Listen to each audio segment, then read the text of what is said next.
supi ahithi along Shri mangal pu akulat kang kirkling pen puthot kangpu thua aputhak hamphang asong do atum kahumri da non bir tang ton pen chepa jirmi ponsana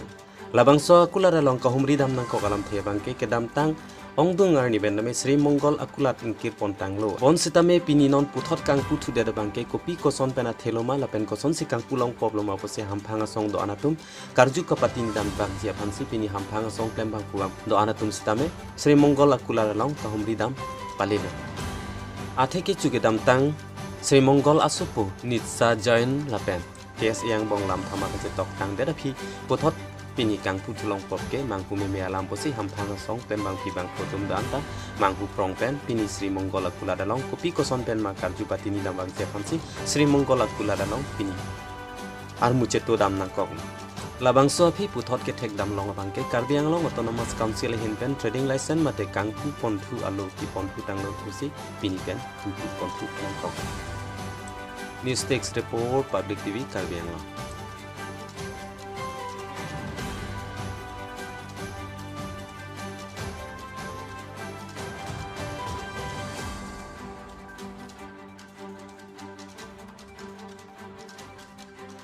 For gathering here. That means today around like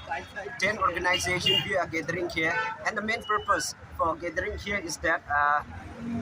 because we did not get the proper justice, so for that reason only we just came here in order to shut down the Shri Mangal showroom, because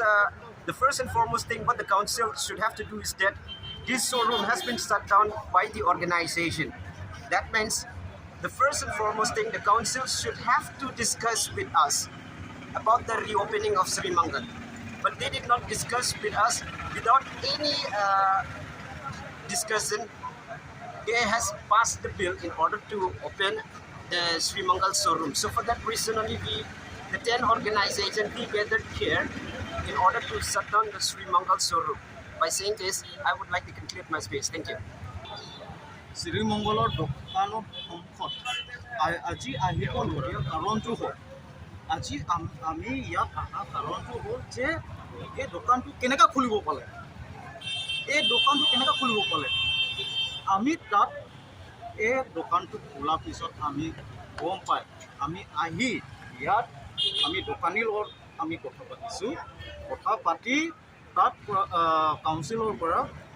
কাগজটো দিছে মানে দোকান খুলিবৰ কাৰণে পাৰ্মিশ্যনটো দিলে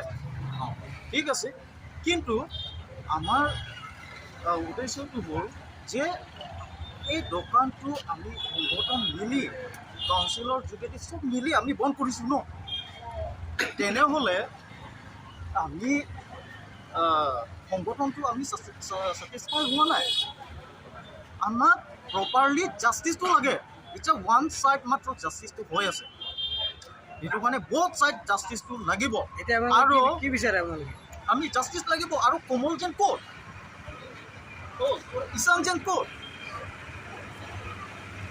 ইসান যেন আমি দেখি পোৱাই নাই যিটো নেকি মানে ঘটনাটো ঘটিলে ঘটনা ঘটাৰ পিছত আমি ইসান যেনক দেখি পোৱাই নাই নহ'লে ইসান যেনক কোনে এৰেষ্ট কৰিব এই ইসান যেনক এৰেষ্ট কৰিলে তেতিয়াহে প্ৰপাৰলি জাস্টিসটো হ'ব ন এই জাস্টিসটো হ'লে আমি দোকান খুলিলেও আমি কোনো কথা নাই এইটো মানে প্ৰপাৰলি আমাক জাস্টিসটো লাগিবই এইটোৱে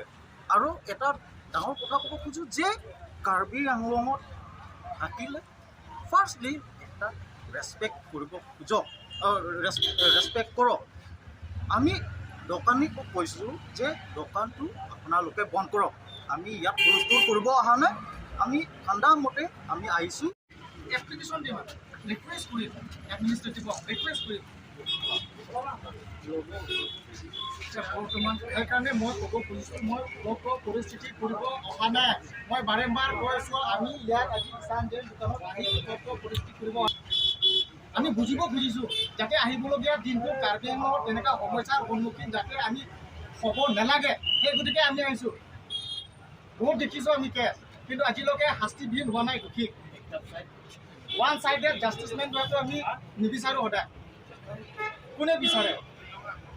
সেইকাৰণে আলোচনা হ'ব লাগে বুলি আমি কৈছোঁ আৰু পাছত আলোচনা হ'ব নহয় তাৰ ওচৰত থাকিব লাগিব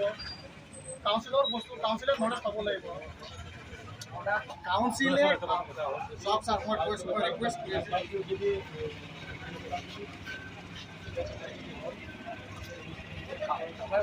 আমি তত্ত্ব পুষ্টি কৰিব নাই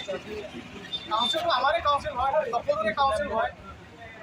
সেই তেতিয়ালৈকে দোকানটো বন্ধ কৰি দিয়াটো কোনো ডাঙৰ কথা নহয়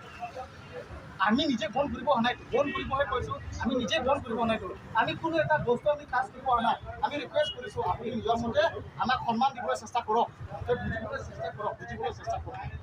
আমি নিজে কাম কৰা নাই একো কৰা নাই ইয়াত মাৰপিট কৰিব অহা নাই